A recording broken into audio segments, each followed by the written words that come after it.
Oreo cheese cake ಇದನ್ನ ಮನೆಯಲ್ಲಿ ಈಸಿಯಾಗಿ ಮಾಡಬಹುದು. ಎಗ್ ಹಾಕೋ ಅವಶ್ಯಕತೆ ಇಲ್ಲ, ಬೇಕ್ ಮಾಡಬೇಕಾಗಿಲ್ಲ. ಮಕ್ಕಳಿಗೂ ತುಂಬಾನೇ ಇಷ್ಟವಾಗುತ್ತೆ. ಇದನ್ನ ಮಾಡೋದಕ್ಕೆ ಮೊದಲಿಗೆ 2 ಪ್ಯಾಕೆಟ್ ಓರಿಯೋ ಬಿಸ್ಕೆಟ್ ತಗೊಂಡಿದ್ದೀನಿ. ಇದರಲ್ಲಿ ಕ್ರೀಮ್ ಮತ್ತೆ ಬಿಸ್ಕೆಟ್ನ ಸಪ್ರೇಟ್ ಮಾಡಿ ಎತ್ತಿಡಿ.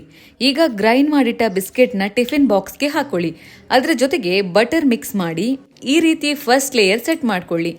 ಈಗ ಕುದಿಯುತ್ತಿರೋ ಅರ್ಧ ಲೀಟರ್ ಹಾಲಿಗೆ ವಿನೆಗರ್ ಹಾಕಿ ಹಾಲು ಒಡೆದ ಮೇಲೆ ಸ್ಟ್ರೈನ್ ಮಾಡಿಕೊಂಡು ಮಿಕ್ಸಿ ಜಾರಿಗೆ ಹಾಕೊಳ್ಳಿ. ಈಗ Oreo cream, fresh cream, condense milk ಮತ್ತೆ ಸ್ವಲ್ಪ ಹಾಲು ಹಾಕೊಂಡು ಗ್ರೈಂಡ್ ಮಾಡ್ಕೊಳ್ಳಿ. ನಂತರ ಈ ಮಿಶ್ರಣವನ್ನು ಒಂದು ಬೌಲ್ಗೆ ಟ್ರಾನ್ಸ್ಫರ್ ಮಾಡಿ. ನಂತರ ಅದಕ್ಕೆ ತುಂಡು ಮಾಡಿಟ್ಕೊಂಡಿರೋ ಓರಿಯೋ ಬಿಸ್ಕೆಟ್ನ ಹಾಕಿ. ಈಗ ಈ ಮಿಶ್ರಣವನ್ನು ಸೆಕೆಂಡ್ ಲೇಯರ್ ಆಗಿ ಸೆಟ್ ಮಾಡ್ಕೊಳ್ಳಿ. 15 ನಿಮಿಷ ಫ್ರಿಡ್ಜ್ನಲ್ಲಿಟ್ಟು ಸೆಟ್ ಆಗೋದಕ್ಕೆ ಇಡಿ. ನಂತರ ಥರ್ಡ್ ಲೇಯರ್ ಆಗಿ ಓರಿಯೋ ಬಿಸ್ಕೆಟ್ನ ಗಾರ್ನಿಷ್ಗೆ ಯೂಸ್ ಮಾಡಿ. 2 ಗಂಟೆ ಫ್ರಿಡ್ಜ್ನಲ್ಲಿ ಸೆಟ್ ಆಗೋದಕ್ಕೆ ಇಟ್ಟರೆ ಆಯಿತು.